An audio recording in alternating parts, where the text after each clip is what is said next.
Hello, Sharon here with Thrive Mind Transformations. I hope everybody's having a good day. Actually, I hope you're all having a great day. I have a question, and that question is, are you a people pleaser? So, this topic is near and dear to my heart. I have been a people pleaser for the majority of my life. And I actually know the pivotal moment when I decided that it wasn't safe to be me. And I was 7 years old. So my father and I had had an interaction. It was a pretty benign and normal, probably child-parent interaction. I said something, and he said something back to me. But what made the difference between parent-child interactions was that he said words that he'd never spoken to me before, and he delivered the message in a very reactive way with a lot of intense anger.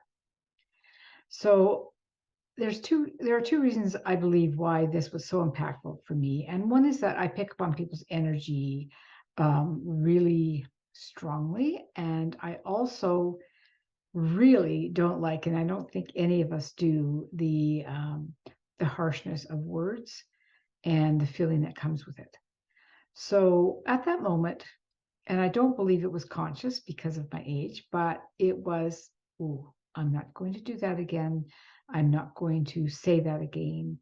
And it just really delivered that I needed to be on guard.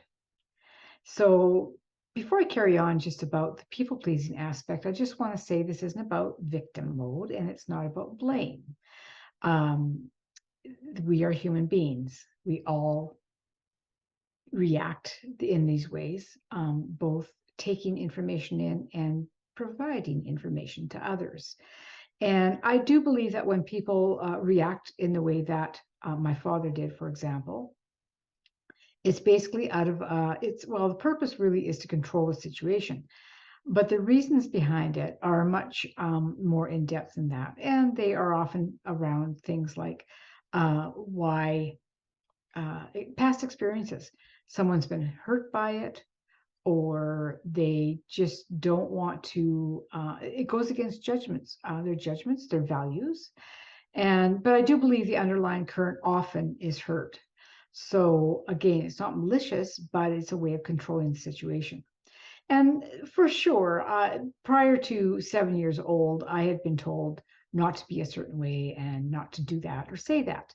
And I can tell you, I have memory and recall of many times, even as an adult, where that occurred. So, what I have found in my life is that I could, and I learned that that day, and since then, that what I could do is I could kind of fly under the radar and I could be invisible, or I could, at the very minimum, escape the conflict or the adversary energy that was going around. So it did serve me well in lots of ways, by the way. And I was very fortunate that based on some really good communication training I had had, I was able to not always just be invisible. And I was able to speak to certain moments where I could contribute myself, but not in a significant way. And there were many moments when I just bowed out and I didn't. So this is really important because in our life, what we want to do is be able to be who we are, and we want to be accepted for who we are. Some of my favorite people accept me for who I am. They don't judge me. They don't really over question me. And they just accept me for who I am. And I think we all know when we're in the company of people who are either judgmental or accepting. I've met people and instantaneously realized that they accept me for who I am. And I value that immensely. So, my message today really is a very direct one to you. So, if you answered the question, am I a people pleaser?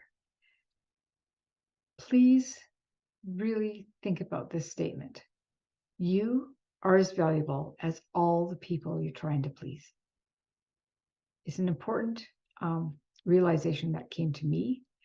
And as I am on my self-development, I suppose, personal development journey, which I am absolutely loving, those things are really significant. So before I sign off, and I just want to let you know that I would be more than happy to spend half an hour with you talking about any of this type of content. I love it. And so that's why. And there would be no cost to you. And so if you're interested in that, please just go onto our website at thrivemindtransformations.com. And under the contact tab, you can book a meeting information call. And that information call really is about that. It's a 30-minute call. There's no cost to it. And we can just have a conversation. I'm wishing you a very good day. See you soon.